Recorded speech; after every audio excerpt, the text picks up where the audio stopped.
Alhamdulillahirrahmanirrahim. Wassalatu wassalamu ala rasulillah wa ala alihi wasallam. Allahumma shalli wa sallim ala Muhammad wa ala ali Muhammad. Makasih kepada kelompok satu yang ada saudara Yasin, Nurul Azizah, dan siapa lagi? Ananda, Nicholas ya.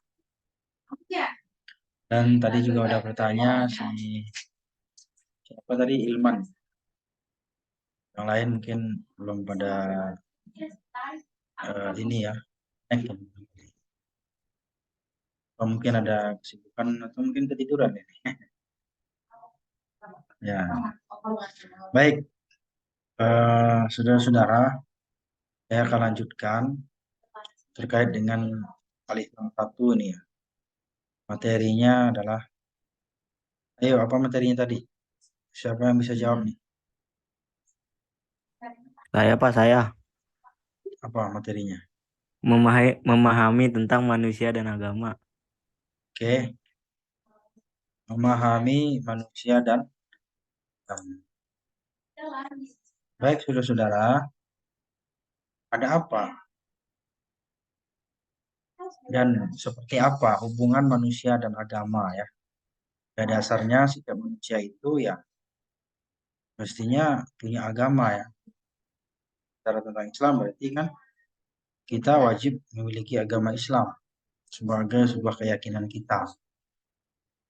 Kalau bagi umat Kristiani atau yang lain tentu mereka juga memiliki keyakinan bahwa wajib memiliki agamanya. Ya.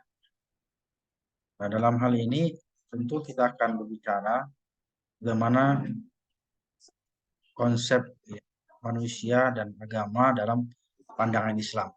Perlu dicatat ya. Nah, dan bagaimana hubungan antara keduanya. Udah kelihatan ya materi saya. Nah, di sini berbicara tentang bagaimana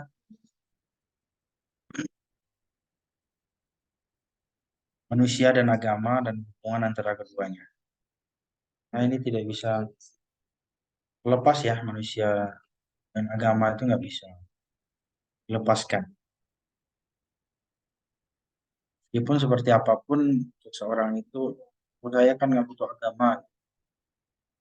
Oh saya merasa bisa hidup tanpa agama. Nggak bisa sebenarnya ya. Karena ada juga di antara manusia-manusia, mereka itu memilih tidak beragama. Atau mungkin bahkan tidak bertuhan ya. Atau ateis gitu. Juga nggak paham siapa konsep pikiran mereka itu ya, sehingga bisa-bisanya mereka tidak beragama gitu atau tidak memiliki keyakinan atau mungkin kayaan kepada Tuhan. Padahal kan merupakan sebuah kebutuhan gitu ya. Suatu kebutuhan yang harus dimiliki oleh seorang manusia. Manusia ini kan ciptaan Allah. Ciptaan Allah, dan tentu karena kita ciptaan butuh kepada yang mencipta. Bagaimana manusia dan agama akan kita lihat. Berikutnya itu eh, kita akan lihat dari mulai penciptaan ya. Sini ada ayat Al-Quran menegaskan tentang penciptaan manusia itu. Surah Al-An'am, "Walladzi khalaqakum min tin, tsumma qada ajala. Ajalun musamma 'indahu, tsumma antum tamtarun." Ini Allah katakan bahwa ya Allah menciptakan manusia itu min tin, dari tanah, min tin atau dari turab. Nah, pada dasarnya makhluk atau manusia pertama yang diciptakan Allah itu yang bernama Nabi Adam ya alaihissalam diciptakan dari tin atau tanah atau turab ya. Kemudian setelah itu apa? Summa qada ajala. Baru kemudian ditentukanlah ajal kita ya. Yang mana ajal itu ada di sisi Allah Subhanahu wa taala. Kemudian sebagai manusia kita tidak boleh ragu ya ragu tentang masalah ciptaan itu. Nah, hakikatnya segala makhluk itu diciptakan oleh Allah Subhanahu wa taala. Ya. Nah, ini. Jadi Al-Qur'an menyatakan bahwa proses penciptaan manusia itu mempunyai dua tahapan yang berbeda. Pertama, itu tadi ya, ada proses yang diciptakan Nabi Adam itu tanpa ada bapak dan ibu. Yang kedua seperti kita ini ada bapaknya, ada ibunya. Ya. Jadi ada proses yang memang menciptakan manusia itu melalui apa namanya perkawinan, paham. Dan setelah itu ada proses-proses yang memang harus dilewati oleh manusia, gitu ya. Sehingga itulah proses ada penciptaan selama 9 bulan misalnya. Ya, baru kemudian dilahirkan ke bumi ini. Bumi. Nah, ciptaan manusia yang kedua ini dapat pahami secara sains empirik gitu ya. Karena meskipun manusia ini diciptakan pada intinya dari tanah, ya, tapi tanah yang dimaksud di situ ya dijadikanlah nutfah. Jadi ya, nutfah itu tadi juga disampaikan yang tersimpan di dalam rahim yang kokoh. Apa rahim itu kokoh? Karena memang disitulah tempat prosesnya ya nutfah tadi ya prosesnya itu sampai 9 bulan gitu. Nah, kemudian nutfah itu dijadikan darah yang beku, alaqah, yang menggantung pada rahim. Dan apalagi jadikanlah mudghah, daging, dan dibalut dengan tulang belulang, izamah. Ya. Dan setelah itu barulah manusia itu kemudian ditiupkan ruh oleh Allah Subhanahu wa taala. Maka menjadilah manusia yang sempurna. Ini proses yang kedua ini itulah proses ciptaan manusia seperti kita ini ya. Beda halnya dengan prinsip yang pertama tadi itu adalah ciptaan modelnya Nabi Adam. Sebenarnya ada perbedaan ini. Ya. Ini pada dasarnya adalah semuanya kekuasaan Allah Subhanahu wa taala. Ini dalil tentang penciptaan manusia itu ya. Laqad khalaqnal insana min sulalatin min tin. Dan sungguh kami telah menciptakan manusia dari suatu saripati berasal dari tanah. Ya. Kemudian ayat yang kedua, "Tsumma ja'alnahu nutfatan fi qararin makin." Dan kami jadikan saripati itu dan mani dan tersimpan yang kokoh di rahim. Ya, tentunya dengan tersimpannya itu dengan 9 bulan proses ya pembuahan, maka akhirnya jadilah manusia yang sempurna yang ditiupkan ruh oleh Allah Subhanahu wa taala. Ini lanjutannya ya, summa khalaqnal nutfah alaqah fa khalaqnal alaqah mudghah fa khalaqnal mudghah izaman fa kasawnal izam lahma thumma ansha'nahu khalqan akhar fa tabarakallahu ahsanul khaliqin. Di air mani tadi yang tersimpan kokoh dalam rahimnya wanita itu, kemudian terjadilah proses ya menjadi darah, gumpalan darah, gumpalan darah di situ. Nah, kemudian segumpal darah itu menjadi daging, ada perubahan di situ. Dan daging itu juga jadikan ada tumbuh tulang belulang di situ. Lalu tulang belulang itu dibungkus dengan daging lagi. Ini luar biasa ini. Kalau kita lihat dari ayat Al-Quran ini, begitu luar biasanya ya. Nah, setelah itu udah lengkap semua, ya, maka berbentuklah kita makhluk lain itu maksudnya makhluk yang utuh, ya. Berbeda dengan yang tadi gumpalan-gumpalan itu sekarang udah jadi utuh, ada kupingnya, ada telinga, telinga, mata, hidung, tangan, kaki, pundak, lutut, kaki, dan segala macamnya. Itu adalah bagian dari proses penyempurnaan sehingga kita menjadi manusia. Setelah sampai pada 9 bulan, maka kita takdirkanlah untuk dilahirkan. Nah, pertanyaannya apa tujuan kita ini diciptakan? Yang jelas di sini dikatakan ya bahwa salah satu tujuan kita diciptakan Allah SWT ke bumi Allah ini adalah sebagai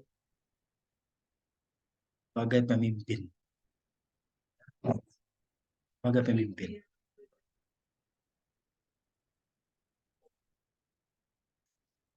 Dan ini terdapat dalam Al-Quran. Jadi karena kita sebagai pemimpin manusia ini ternyata adalah makhluk yang paling mulia dibandingkan dengan penciptaan yang lain. Kita tentu harus meyakini ya bahwa kita ini adalah sebagai pemimpin. Jadi karena kita ini pemimpin, maka jangan sampai kita ini kalah daripada hewan atau binatang makhluk lainnya. Ya, karena ini kita pemimpin. Jadi seorang pemimpin itu tidaklah mudah gitu ya. Dan bahkan ketika Anda dalam rahim itu kan ketika banyaknya sel sperma itu ya lomba-lomba dalam mengejar fastabiqul khairat ya. Hingga lahirlah seorang pemimpin yang kuat, yang tangguh, itulah yang menjadi manusia. Lainnya itu berguguran, bahkan sampai ratusan ribuan ya, yang mereka itu berlomba-lomba mencapai garis finish. Nah, hanya satu gitu ya. Kalau dua berarti dia kembar. Hanya satu yang pemenang. Nah, inilah Anda ini di sini. Anda ini adalah pemenang, pemimpin dari yang lainnya. Yang lain itu berguguran gitu.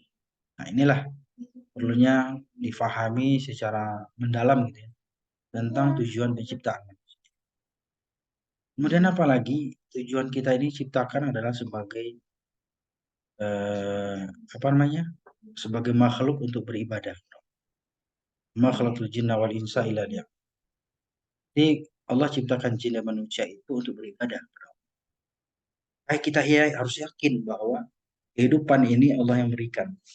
Maka mari kita balas dengan pemberian Allah ini dengan cara beribadah kepada Allah SWT.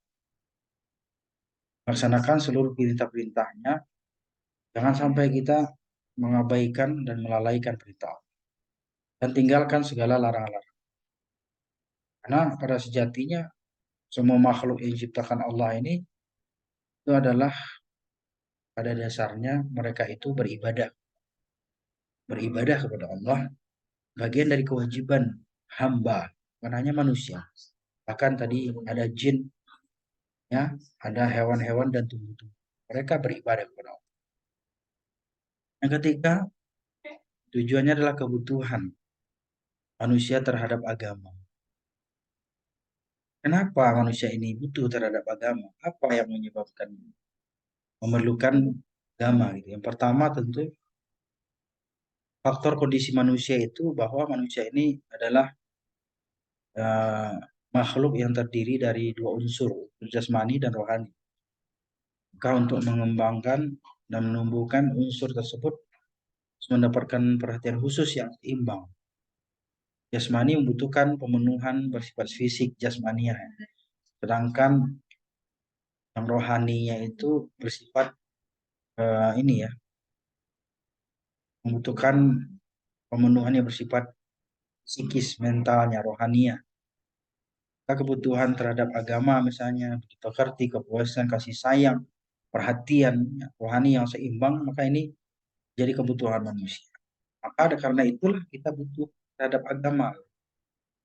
Ya, karena agama itu akan memberikan pencerahan, gitu. Berikan pengarahan ya sebagai pedoman dalam kehidupan kita. Karena manusia tanpa agama itu adalah manusia yang hancur, manusia yang binasa, manusia yang tidak ada artinya sebagai manusia. Karena pada hakikatnya setiap manusia itu adalah ya membutuhkan terhadap agama. Berarti kalau butuh terhadap agama, berarti mereka itu butuh terhadap Tuhan. Faktor yang berikutnya adalah karena status manusia ini sebagai ciptaan atau makhluk ciptaan Allah yang sempurna, ya, karena manusia ini kan makhluk yang sempurna ini, bandingkan dengan makhluk yang lain gitu. Nah, kita ini butuh terhadap agama. Manusia tidak akan bisa sempurna tanpa agama. Manusia tidak akan bisa menggunakan akal dengan baik tanpa agama. Manusia tidak akan mulia tanpa adanya agama. Maka aspek ini sangat penting sekali ya.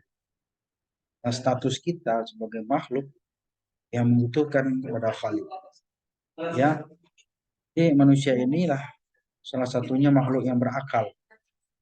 Maka akal kita itu gunakanlah sebaik-baiknya untuk beribadah dan menggunakan akal itu untuk berpikir mana yang baik, mana yang buruk, mana yang pantas dan tidak pantas. Maka agama dijadikanlah sebagai sarana kita untuk memenuhi ya, keperluan baik lahiriah maupun rohaniah kita, lahir dan batin. Ah, dengan akal manusia akan mengakui adanya Allah. Akal yang sehat akan secara otomatis menyadari tentang adanya Allah. Nah, akal yang sehat juga akan berpengaruh kepada hati yang sehat. Yang sehat itu adalah hati yang selalu merasa diawasi oleh Allah dan kemudian hati itu selalu mengingat Allah. Maka dengan adanya akal pikiran kita, karena kita manusia ini status makhluk yang mulia, bahwa manusia itu adalah makhluk yang diciptakan Allah sedemikian rupa sempurna mungkin gitu, tidak ada lagi makhluk yang lain. Maka itulah pentingnya kita butuh terhadap agama. Nah, kemudian apalagi kita lanjutkan, ada yang namanya keempat, yaitu mengenal diri dan mengenal Allah. Orang yang mengerti tentang dirinya, dia akan kenal, akan faham tentang Tuhannya. Nah, pada dasarnya Nabi mengatakan awaluddin ma'rifat. Pertama dalam agama itu adalah mengenal Allah. Bagaimana mengenal Allah? Kenal dirimu. Man arafa nafsah faqad arafa rabbah. Wa man arafa rabbah fasada jasad. Orang yang mengenal dirinya maka dia akan kenal Tuhan. Kenapa? Kok bisa orang kenal diri, kenal Tuhan? Nah, dia sadar bahwa dirinya itu Tuhan yang ciptakan, Allah yang ciptakan. Dan barang siapa yang mengenal Tuhan tentu semuanya itu tidak ada lagi, ya, tidak ada lagi artinya gitu. Wasada jasa dah. Maka habis binasalah dirinya, karena yang ada hanya Allah. Tidak ada artinya diri seseorang. Yang ketika dia sudah kenal tentang Allah, dia tidak akan merasakan uh, apa namanya secara jasmani dirinya lagi, tapi yang ada hanya Allah. Allah yang dia rasakan, yang akan menggerakkan segala apa yang ada dalam dirinya dalam tubuh. Artinya apa? Dia mampu menghadirkan Allah di dalam setiap tindak tanduk lakunya. Asbagha alaikum ni'mahu zahira wa batina. Dan telah menyempurnakan bagi nikmat zahir dan batin. Ingat teman-teman, Allah telah memberikan nikmat lahir dan batin.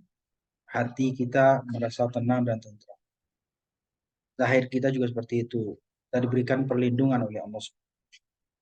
Maka karena itulah kita harus menggunakan ya segala apa-apa yang diberikan Allah ini seperti mata, ya, hidung, tangan, kaki, seluruh yang ada di zahir kita ini digunakan sebaik-baiknya untuk beribadah.